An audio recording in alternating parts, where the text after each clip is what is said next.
So I'm Kate V Robertson. I live in Glasgow, where I studied and work. I'm from Edinburgh originally. I've been in Glasgow for about nearly 20 years now, so it's definitely home.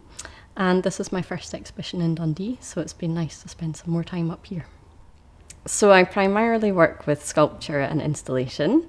I trained originally in photography, but I've been making sculpture for the past 10 years or so.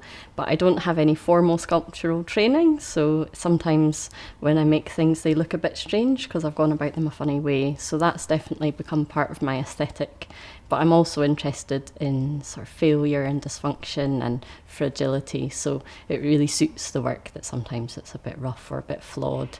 And I'm really interested in materials and using materials in quite a pure sense, choosing them very carefully because of how they look or what their associations are, and then maybe just pushing them slightly or using them a bit wrongly. So for example, I use a lot of cement and concrete, but it's usually very fragile and designed to break, so obviously that's the opposite of what it's supposed to do.